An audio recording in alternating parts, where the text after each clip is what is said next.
Bom, gente, boa tarde a todos.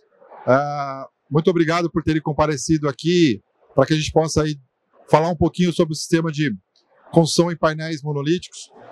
Meu nome é Rodrigo Mello, eu sou o CEO da Additive. A Additive é uma indústria química. Nós estamos sediados aqui em São Paulo, no Vale do Paraíba, na cidade de Guaratinguetá.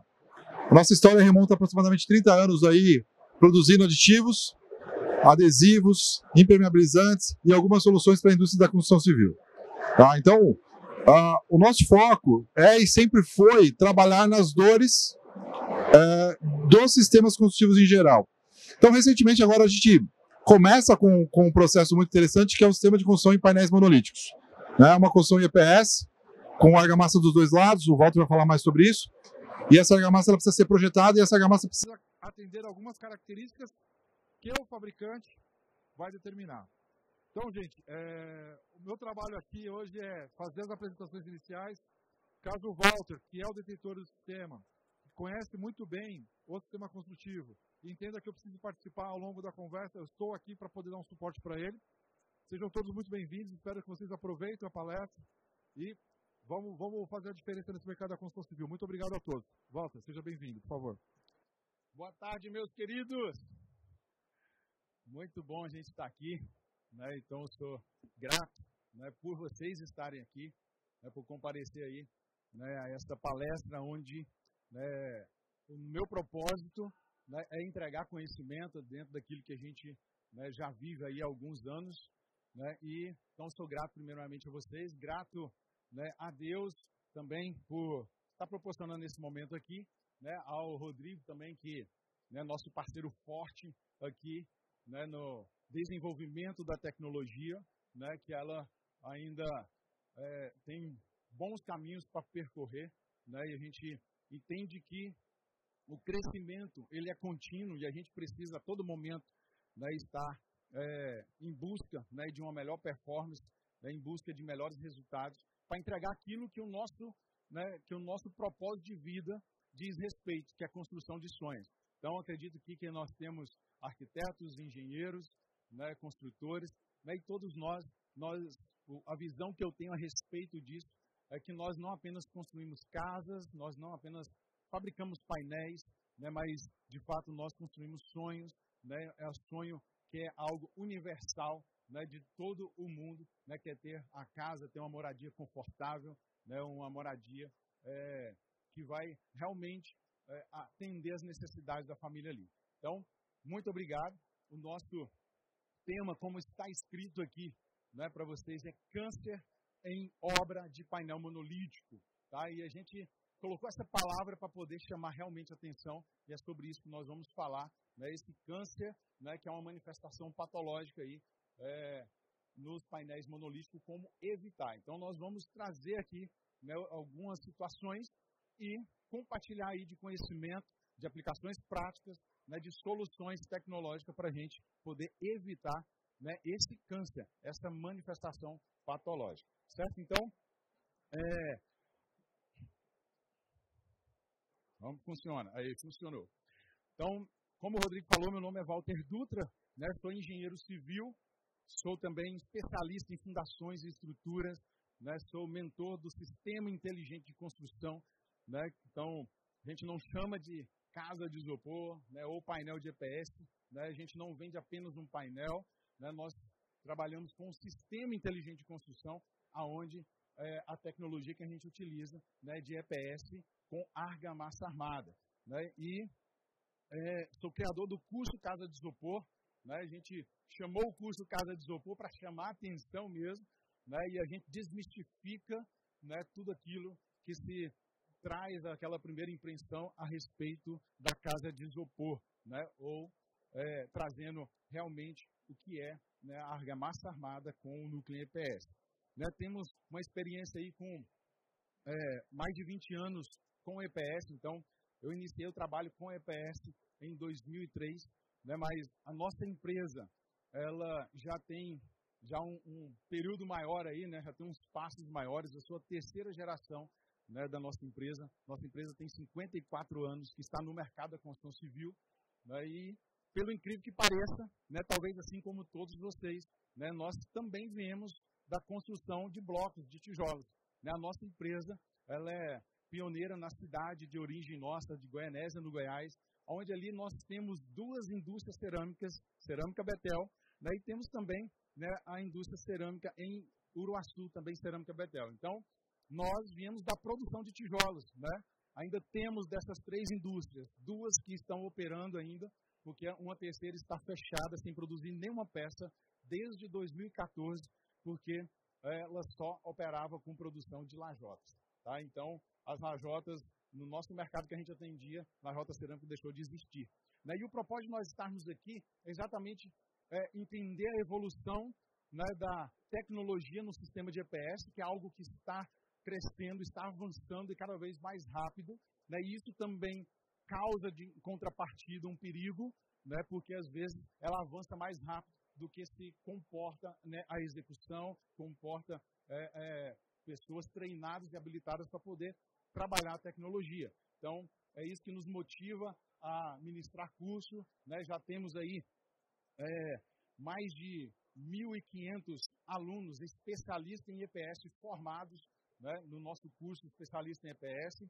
Temos um número para vocês, que foi aí o motivo da cerâmica que fabricava lajota deixar de existir.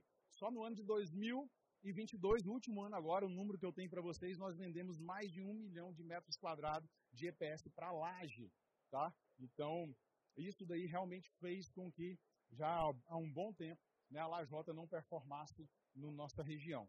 Mais de 250 mil metros quadrados de painéis monolíticos, a gente vendeu aí no nosso último ano de 2022. Então, isso mostra um mercado crescente, forte, e que cada vez mais vem ganhando espaço na construção. Temos aí, hoje, implantadas 15 unidades Fabris em todo o Brasil. São franquias, além de algumas unidades próprias. E temos aí em 15 unidades, temos mais 2 em fase de implantação. Então, num total aí 17 por enquanto. Então, estamos aí em várias regiões do Brasil. E temos franqueados, temos associados, que são alunos especialistas em EPS, também espalhados em todo o Brasil. Esses mais de 1.500. Então, por que câncer em obra em painel monolítico? Porque a gente trouxe esse tema, porque quando a gente fala de câncer, o que arremete o câncer é o quê? É uma doença grave, e que, se ela não for tratada, ela pode generalizar e causar ali realmente um óbito, trazendo aí para o câncer humano. E na obra, na engenharia, num imóvel, ela, numa estrutura, ela age da mesma forma. Então, uma manifestação patológica da que nós vamos tratar aqui hoje, ela age de dentro para fora e, se ela não for tratada, ela também vai se espalhando por toda a estrutura, podendo gerar aí danos sérios, inclusive o colapso da estrutura. Então, por isso, esse tema, e o propósito aqui é a gente mostrar essa manifestação e o como evitá-la, que é o melhor de tudo, porque tratar é possível, mas geralmente o tratamento custa muito mais caro do que evitar. Sempre assim. Então, aqui uma imagem que é muito comum, que todos nós, às vezes, já vimos aqui essa imagem. Então, o quê? Que é um pilar aqui com uma manifestação patológica de corrosão aqui, onde a estrutura aqui ela está gravemente comprometida, e se ela não for tratada imediatamente, ela pode realmente colapsar e ter aí ruptura. E isso daqui, por que eu trouxe num pilar? Porque isso que eu vou trazer não é algo que é muito diferente do que já existe. Só que, e não acontece só na argamassa armada, mas é algo aí que, se a gente não tomar as devidas precauções, a gente vai ver isso acontecendo na argamassa armada também. E aí a norma que a gente segue, ela vai trazer algumas exigências para nós, alguns cuidados que nós temos que ter, e nós vamos tratar eles aqui. Então, aqui, uma manifestação de corrosão também, onde a estrutura aqui armada e o concreto, ele já está também comprometido aqui numa viga, e aqui em uma parede. Então, acredito que isso aqui também é uma imagem muito comum, que você já talvez tenha visto, que é uma fluorescência né, em paredes já rebocadas ali, e aqui ela está bem evidente aqui uma carbonatação. Tá? E nós vamos ver o que é essa carbonatação. Agora, por que esse tipo de situações acontecem? Primeiro fator é a falta de conhecimento. Né? Então, como nós falamos aqui, o painel, né, monolítico, né, ele tem crescido cada vez mais, né, a aplicação dele, o uso dele, né, e a gente vê que muitas vezes ele tem crescido a fabricação de uma forma errada e a aplicação também de uma forma errada. Então, o produto já gerando desde a sua origem, né, já uma predisposição para ter ali manifestações patológicas sérias e não atender aquilo que a gente espera, que é uma obra que vai durar aí 50 anos ou mais. Né? Então, a gente entende que a obra ela tem que durar isso, né? O imóvel ele tem que durar.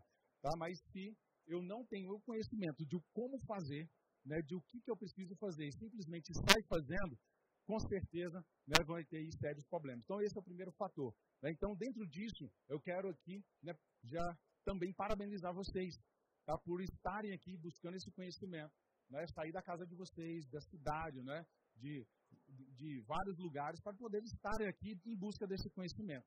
Tá? Então, isso aí já torna vocês, realmente, ao meu ver, pessoas altamente responsáveis, que está em busca, né, de entregar para o seu cliente, né, para os usuários que vão ter aí o seu imóvel, a sua casa, realmente algo, né, de qualidade, duradouro, né, e que não vai ter problema para eles e nem para vocês. Então, parabéns, né, fico aqui muito, muito feliz por vocês estarem aqui.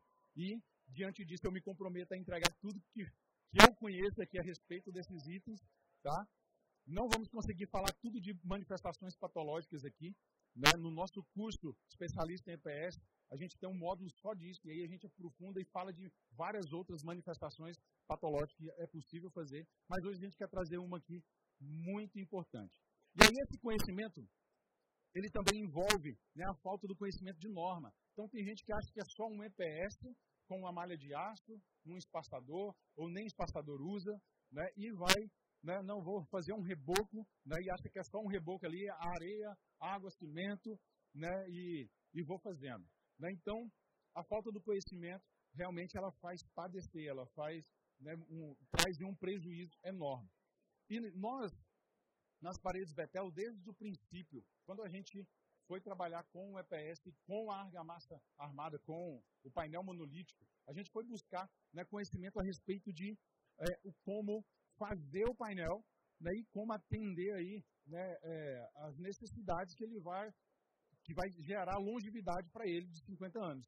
E aí, então, a gente, em busca disso, a gente encontrou aí a norma de argamassa armada, projeto, né, e execução de argamassa armada, que ela atende, né, as características do nosso painel. Então, nós vamos ver aqui nessa norma que ela se assemelha muito à aplicação do nosso painel. Então, a gente considera o nosso painel um painel de argamassa armada com núcleo de EPS.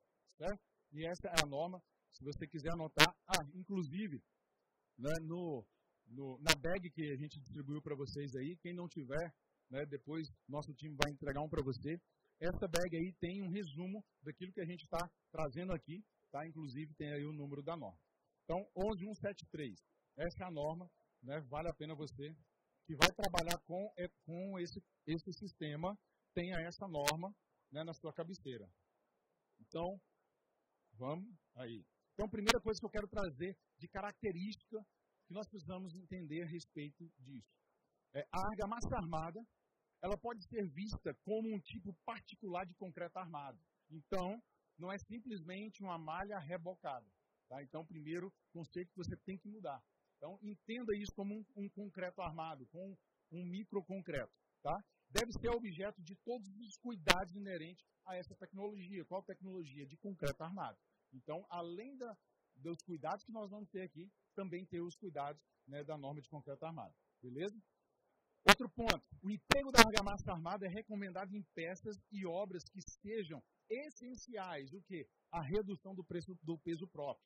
Então, nisso, né, a gente é fera. Reduzir peso é com o painel, né, monolítico. Por quê? Porque a estrutura ali é realmente muito leve, porque você tem a estrutura nas faces, né, e uma redução ali realmente do peso próprio. Então, ela é para isso. Mas também a redução da permeabilidade à água. Ou seja, nós não podemos ter uma argamassa, uma peça, que ela permita a água entrar nela. E nós vamos saber por que agorinha, né? E se ela tiver essa permeabilidade, ou seja, ela permite a água entrar, né? E se nós vamos ter um problema mais na frente. Então, ela tem que ser impermeável, tá? Ou bem reduzido isso.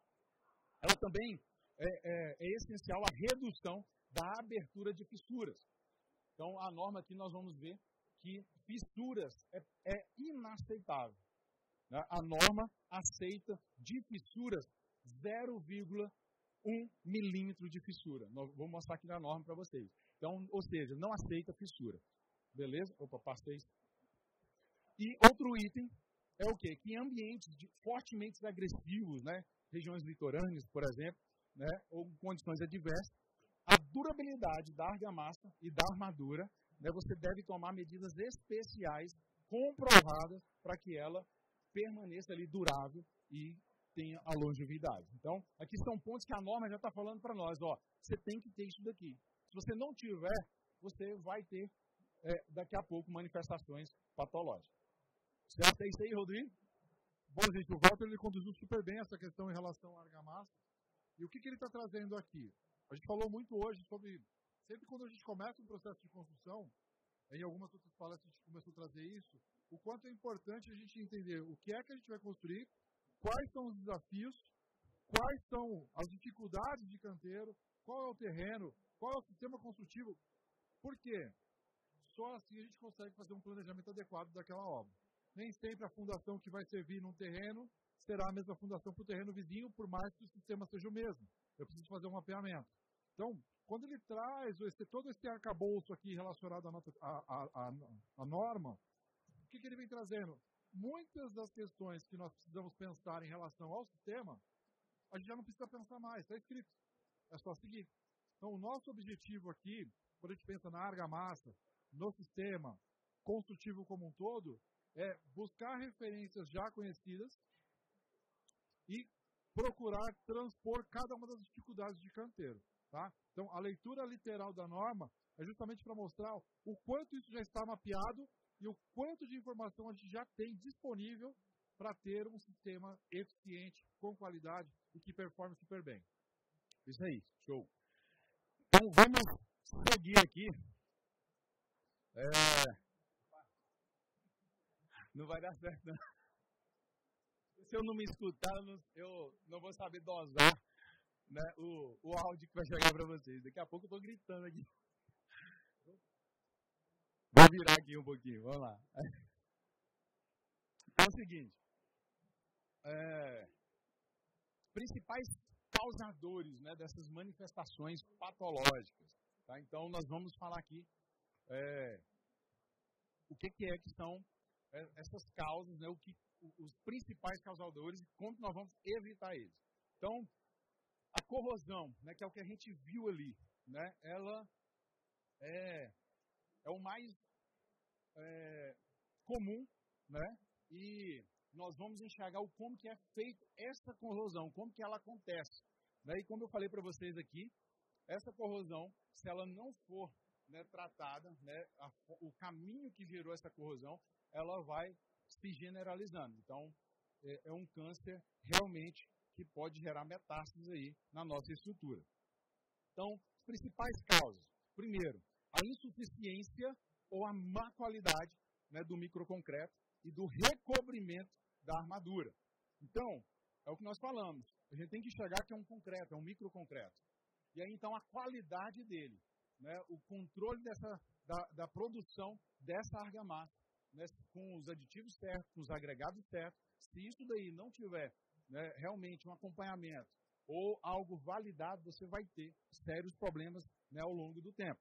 Né? Então, esse aí é o principal causa. E segundo, a carbonatação, né, do microconcreto, que é o que a gente viu ali nas imagens. Aquelas imagens ali é uma imagem onde mostra para nós, né, essa carbonatação acontecendo. E como que acontece, Walter, essa carbonatação? Então, vamos ver aqui, né, como que ocorre essa carbonatação do microconcreto.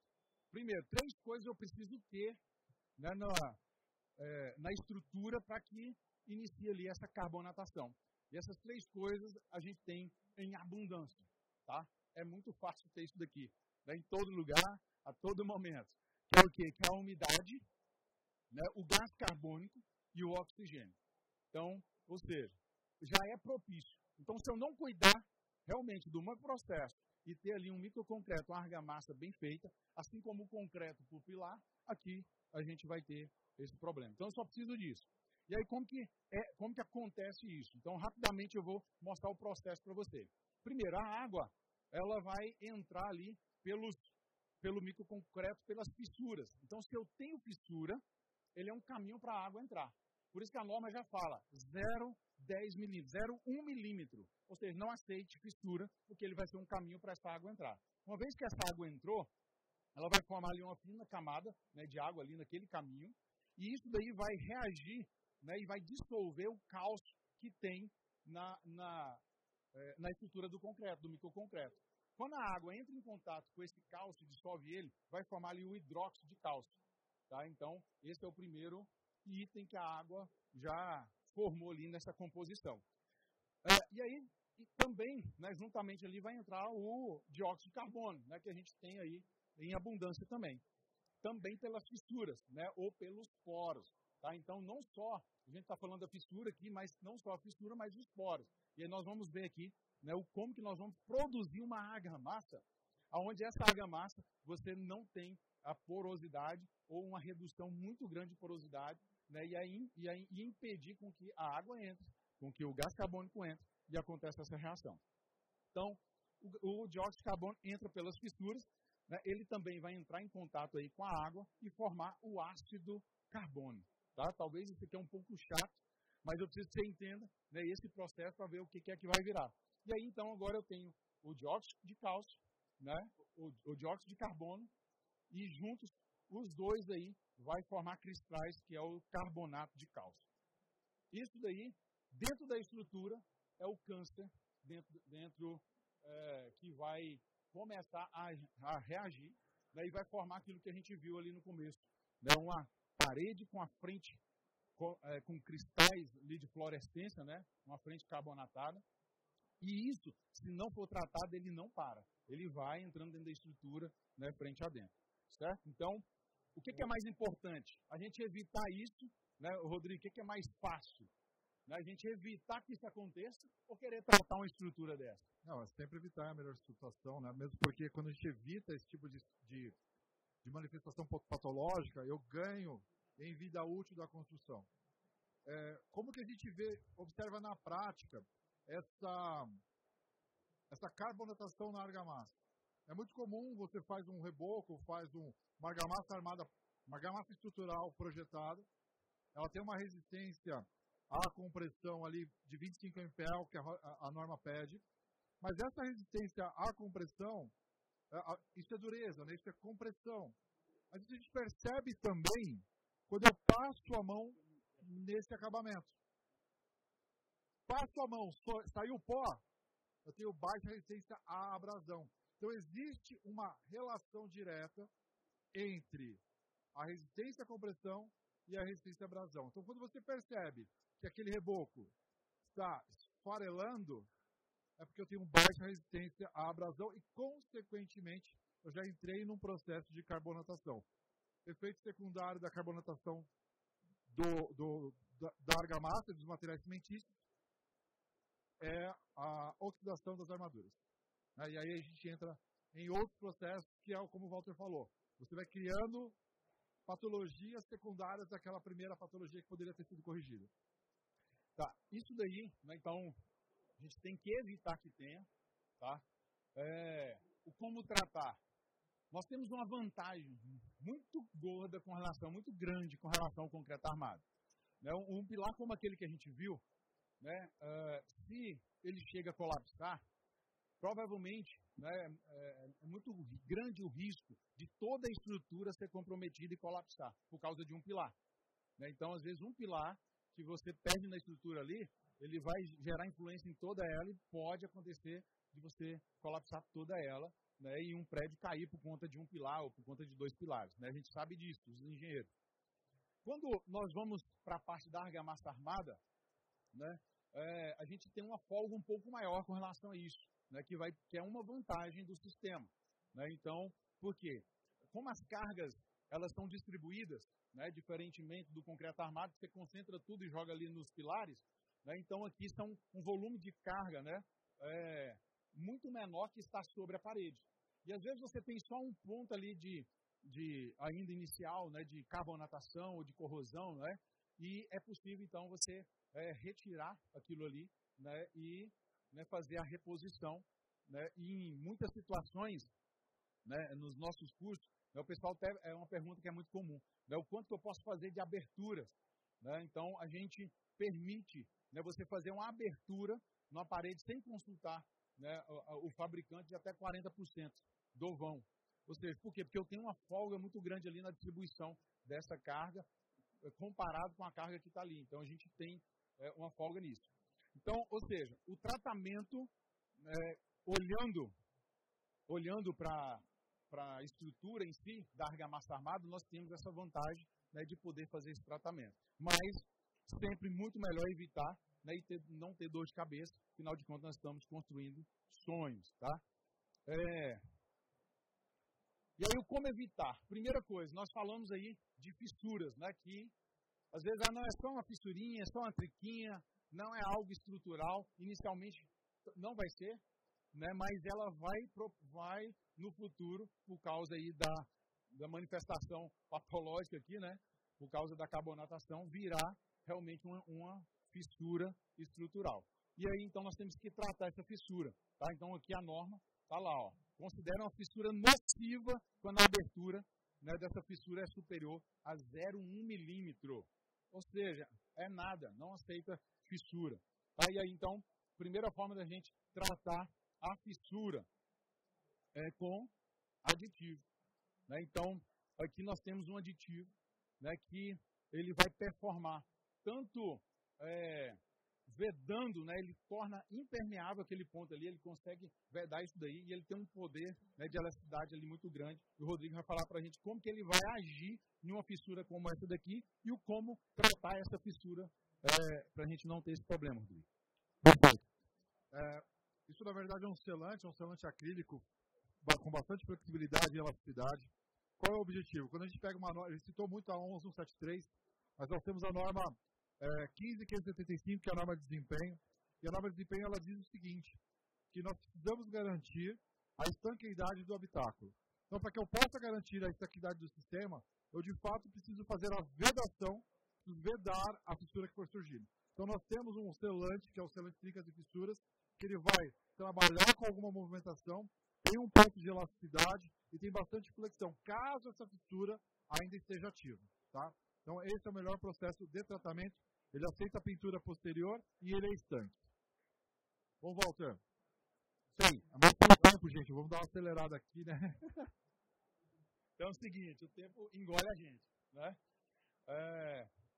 Então, o outro ponto, né, que a norma traz para nós aqui, né, que é do cobrimento.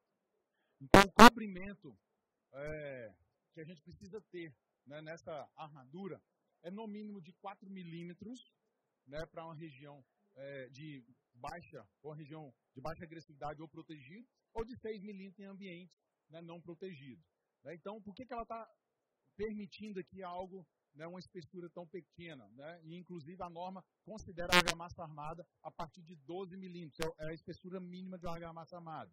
Tá? Por quê? Porque ela está considerando que você não vai deixar com que nem água, nem fissura, nem água entra e nem fissura, né, aconteça na sua peça. Tá? Então, ou seja, isso daí é algo que a gente não pode permitir. Só que a gente, na nossa construção do painel, a gente considera, né, um índice muito maior do que esses 6 milímetros. Então, na estrutura do nosso painel aqui, a gente garante no mínimo o dobro disso, tá? Mas chegando aí a 2,5, 3 centímetros, né, de cobrimento. Tá? Então, isso aqui é uma estrutura do nosso painel.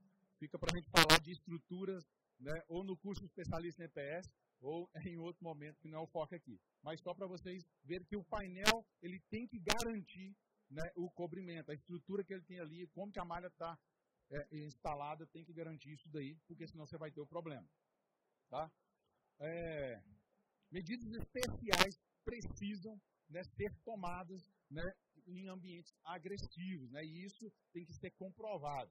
E aí, para comprovar isso daí, né, nós temos aqui um outro aditivo, né, então, a aditivo, que é o nosso parceiro aqui forte, né, a gente gera o problema para eles, né, e é disso que eles gostam, né, de demanda, né, de desafios. E aí, então, o que eu preciso? Eu preciso ter um aditivo que ele vai me dar a probabilidade na massa, né, plasticidade para o pedreiro, né, poder, ou a projeção ser feita. Eu preciso de um aditivo que ele vai aderir, né, no EPS. Né, eu preciso de um aditivo que ele vai me dar impermeabilidade, porque é o que a norma pede, e também que ele vai garantir resistência. Tá? E aí, e mais outros fatores. E aí, então, o Rodrigo vai falar um pouco sobre esse aditivo aqui. Né, e o Walter contextualizou todos os motivos pelos quais a gente precisa do aditivo numa argamassa. Eu sempre digo o seguinte, a própria norma ela cita que a argamassa é uma mistura de areia, cimento e água. Então eu consigo caracterizar essa argamassa sem nenhum tipo de aditivo ou adição. Mas ele complementa, ele diz o seguinte, com aditivos ou adições. Por que é que eu coloco algum aditivo nessa argamassa? Para que essa argamassa ela possa cumprir um papel que não é característico da própria argamassa. A aderência, por exemplo, não é uma característica da argamassa. Ela tem uma resistência à compressão, é característica, mas ganho de resistência não é uma característica da argamassa. Redução de água no traço, porque eu preciso gerar um traço com trabalhabilidade. E, eventualmente, eu preciso colocar aditivos para que eu tenha um consumo menor de água, sem estourar um fator que a gente chama de fator de água-cimento. Convido vocês a estarem no nosso stand aqui, que a gente pode entrar nesses detalhes sobre o aditivo.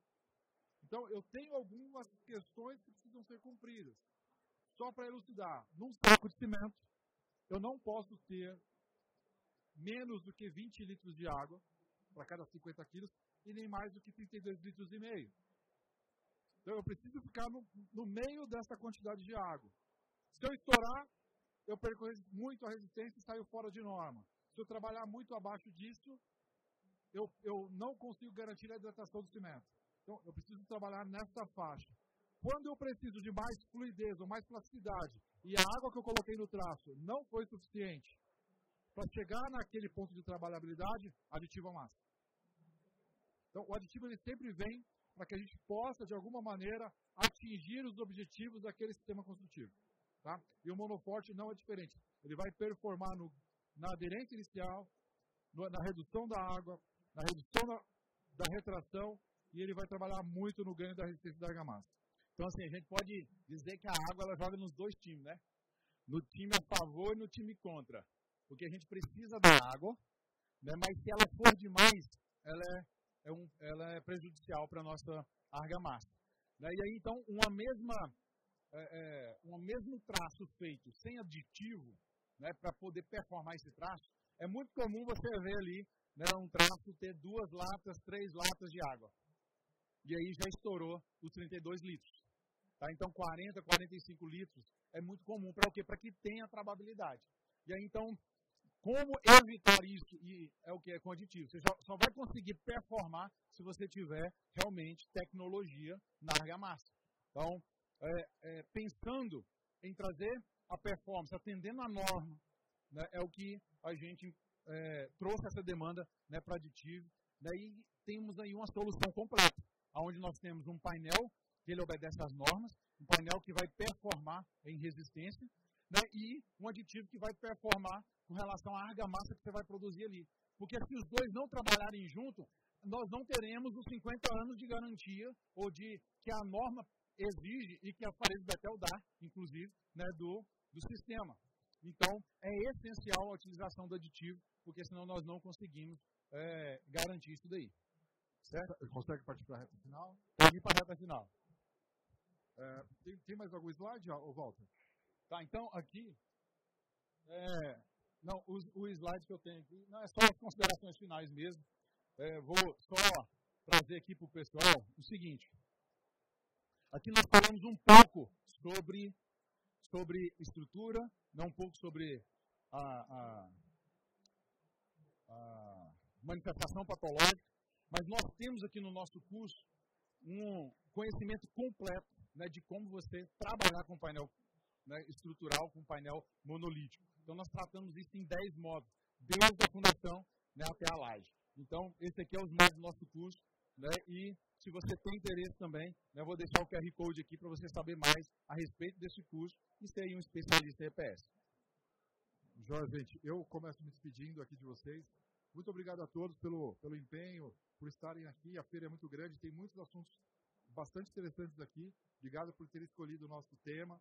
Eu acho que está todo mundo bastante interessado nesse novo sistema construtivo. Eu, em nome da Additive e toda a minha equipe, eu agradeço todos vocês, agradeço o Walter por ter se disponibilizado lá de Brasília para cá, para poder trazer esse tema, que é um tema muito atual. Obrigado a todos. Walter, por favor.